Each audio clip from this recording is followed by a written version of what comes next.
bienvenue en direct aujourd'hui pour notre 5e épisode de notre petite série. J'espère que vous allez bien au passage et que vous profitez de ce déconfinement progressif en France. Nous, on est toujours loqués à la maison à faire nos vidéos. Aujourd'hui, nous allons parler des raies. Oui, les raies. Et les raies, il y a beaucoup d'espèces de raies.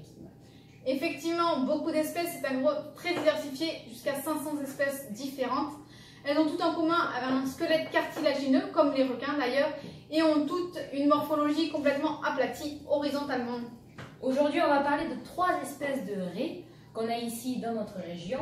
Ces raies-là, on les confond souvent, les plongeurs les confondent, la raie aigle, la raie manta et la raie pastonnade. Aujourd'hui, on va mettre ça au clair. Et nous allons commencer par la raie aigle. Hop. Alors, comment la reconnaît-on celle-là?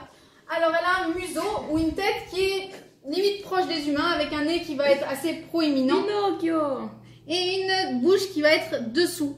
Une autre caractéristique, ça va être les petites taches sur son dos. Taches blanches sur un dos noir, ça c'est inratable pour la reconnaître d'autres raies que nous trouvons ici.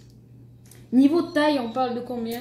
Alors niveau taille, les raies aigles, taille moyenne 1,50 m, 2 m. Ça peut aller maximum jusqu'à 3 mètres. Poids entre 150 et 250 kg.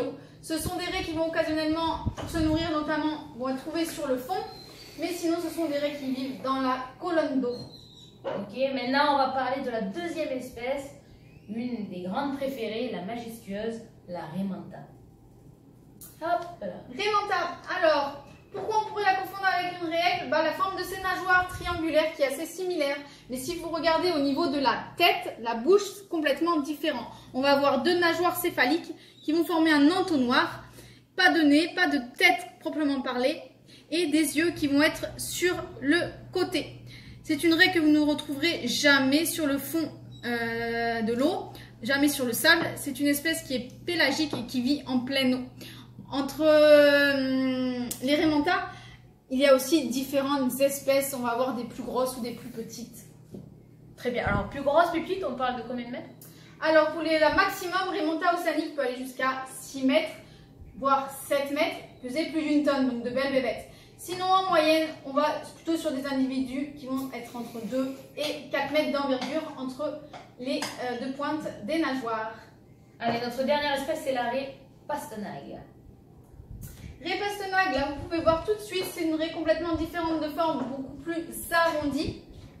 On ne voit pas vraiment la tête, mais si ce n'est les yeux qui sont situés au-dessus et qui vont dépasser, notamment quand elle se cache dans le sable. La bouche est située complètement sous le corps, qui n'est pas visible sur ces photos.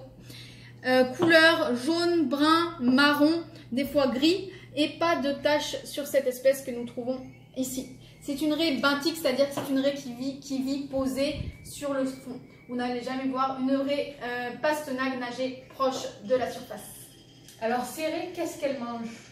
Alors, au niveau régime alimentaire, raie pastonnade et raie aigle, très similaires, des crustacés, des mollusques, des petits coquillages, petites langoustes qu'elles peuvent trouver de la mer. On parle combien de temps de gestation? Temps de gestation, ça peut aller entre 9 et 12 mois pour ces 3 espèces, donc un temps de gestation qui est relativement lent. Alors, on a eu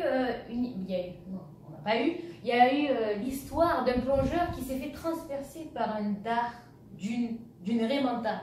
Alors, ce n'est pas une raie manta, ce n'est pas un plongeur d'ailleurs, un zoologiste, mais oui, il était en plongée en train de filmer lorsque ça s'est passé. On parle de Steer Irwin, qui a été effectivement transpercé par un dard de raie pastonnade, ou stingray en anglais. Ce n'était pas une raie manta, puisque les raies manta sont complètement inoffensifs et n'ont pas de dard. Par contre, la raie pastonnade ou aussi les raies aigles ont un, voire plusieurs dards qui sont venimeux. Mais ce n'est qu'un mécanisme de défense. La raie ne veut pas venir vous transpercer avec son dard. Elle va l'utiliser vraiment en mécanisme de défense dernière minute si par exemple vous marchez spécialement sur sa queue par exemple. Donc si vous marchez sur une raie, on est d'accord, il faut revoir totalement votre niveau de plongée. Oui, la flottabilité et puis les règles de plongée. Si on suit les règles de bonne conduite en plongée, cela ne devrait jamais arriver. Et cet exemple de cette personne qui est décédée à cause d'une raie est un fait assez unique et très très rare. Très bien.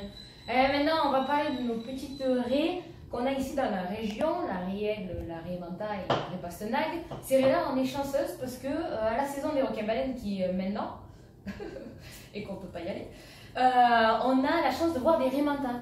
Effectivement, les requins-baleines et les raies mantas mangent la même chose, donc on les retrouve au même endroit. Donc on peut les voir en chemin des fois ou même en même temps que les requins-baleines sur certaines sorties. Les autres raies par contre, on peut les voir toute l'année quasiment. La réelle, on a des sites de plongée où on peut voir les raies. Voilà, on a l'épave de Puerto Morelos où on a des fois plusieurs dizaines voire vingtaines de raies qui peuvent tourner. J'ai vu plus que ça. C'est vrai, avec de la chance, une trentaine, elle en a une fois.